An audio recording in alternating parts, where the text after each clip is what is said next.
wanted to make sure these quotes did not miss all of the attention that they so richly deserve. Remember when the U.S. women's soccer team was really likable?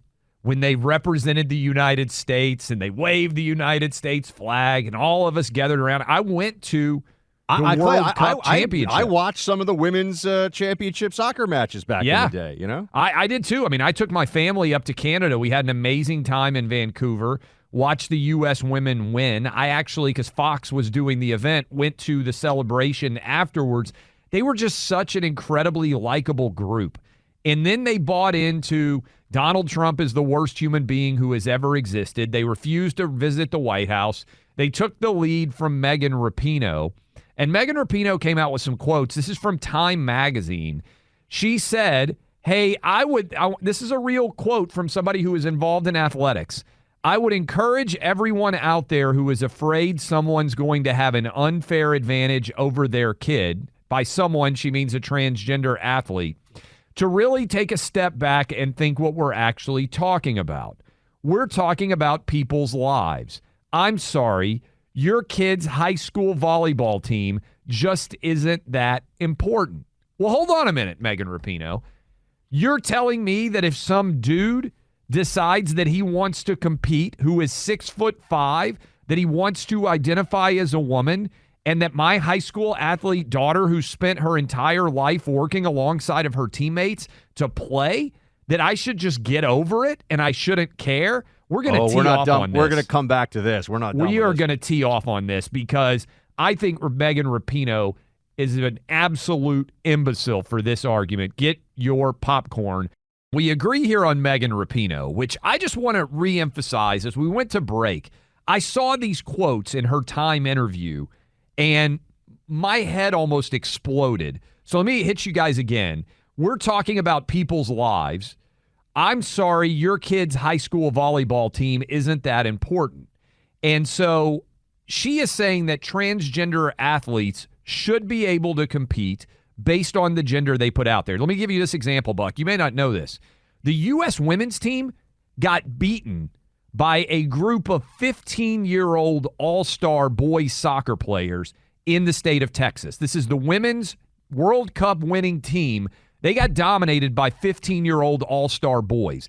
If men decided to play women's soccer, they would take Megan Rapinoe's spot in a heartbeat, and there would be no women's soccer players, period. Well, her argument is garbage on many, many levels. I mean, to your point, obviously, the difference between male and female athletes is so pronounced that essentially a good high school male athlete will often outcompete top D1 female athletes, depending on the sport, and even up to what would be a professional level. It depends. You know, you have to line these things up a little bit.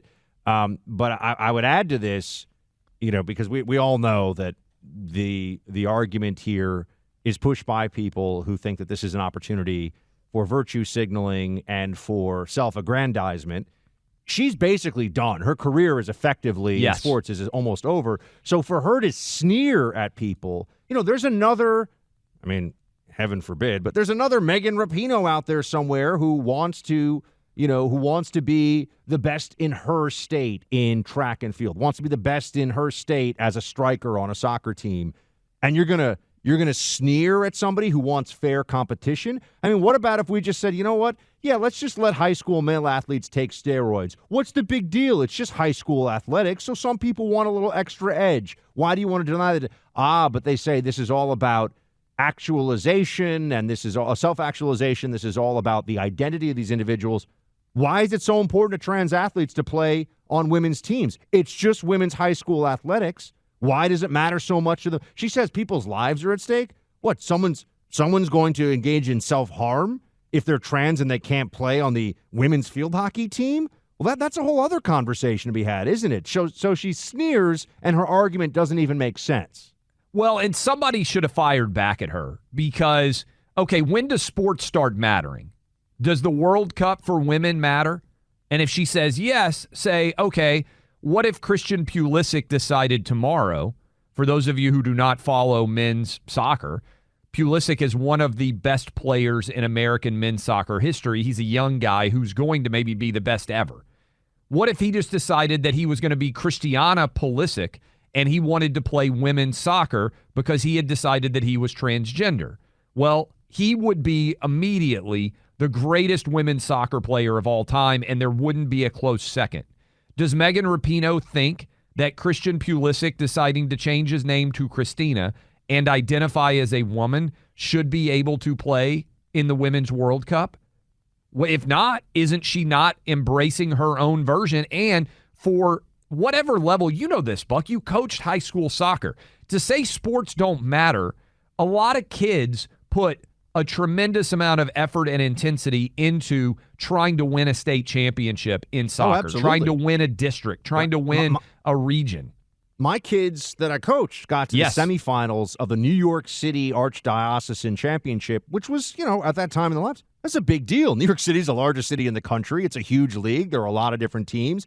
And by the way, for those kids, for Rapinoe to sneer at other girls trying to make their way, it's that D1 scholarship they may get to volleyball, it's all a big joke now. That doesn't matter. We don't elevate these female athletes. We don't understand that what they do is important. Not as important as the trans agenda, apparently. Yeah, that's right. Essentially what she's saying. And honestly, it's just gross. Her whole approach to this shows such a lack of appreciation for, one, what she was able to. The fact we're even sitting here now on the biggest radio show in the country talking about this person who obviously doesn't have a grasp of politics in any meaningful way. And it shows that she is ungrateful and is just brainwashed, like so many of these other people that come forward and say, yeah, who cares about the girls that have to change in the locker room with these guys? Who cares? You know who cares? Everybody listening to this radio show. That's who cares. America cares. And I care about all the teams that are working right now in the summer, sweating together, trying to put together the best possible team that they can. Everybody who's listening to us out there right now either has a kid or has been on a team that put as much effort as they could into winning. And I think your point's a good one, Buck. She's 36 now, and suddenly she doesn't need sports because her career is coming to a close. So given the choice between women's athletics or the trans agenda, she is repudiating women's athletics, which is why she has a platform at all, and saying, sports really don't matter, and pivoting and trying to become a political person. Well, that's fine, but she's completely rejecting everything that she stood for as an athlete. I guarantee you, if some dude wanted to play and took Megan Rapinoe's spot when she was growing up on high school or playing on a travel team, it may have well impacted her ability to have success as an adult in that field. And even if it didn't, we play sports to teach the lessons of sports, not because most of us are going to go pro. I think what she said is disgraceful, frankly, for anybody who cares about athletics. Imagine we allowed, I played in high school with a kid who was much better than me, but he did Olympic development growing up and went on to get a 4-year full ride for soccer, right? He was my co-captain. He was my Clay Travis. Yes. I just think, imagine if when he was on his junior Olympic development team, I think he was maybe 14, 15 years old, they said, we're just going to allow a pro from the best soccer league in the world in Europe or, one of those, whether it's Serie A or the Premier League, we're going to put him on the team and he's just going to crush everybody. And then they said, hey, that's not fair. And they said, shut up. Your 14-year-old team isn't important. This guy wants to play at this level, and it's more important that his emotions are placated than these kids who are 14 and 15 actually have any respect for the effort that they've put into this. That's basically what you're talking about here with Rapinoe. That's 100% right, Buck. And you well know there are lots of 14 and 15 and 16-year-old boys who haven't put together what life needs for them to be successful as they get older, but they're going to stay eligible at school because they can play on a sports team. This is why I fought so hard with everything I had for sports to continue during COVID, because sports keep a lot of kids, especially young boys, out of trouble. And so when you're telling them, hey, this thing that you care about the most, that's keeping you on the straight and narrow, that's teaching you the importance of being able to compete, and that at some point you may give you an opportunity for an education, it doesn't matter. Shame on Megan Rapinoe.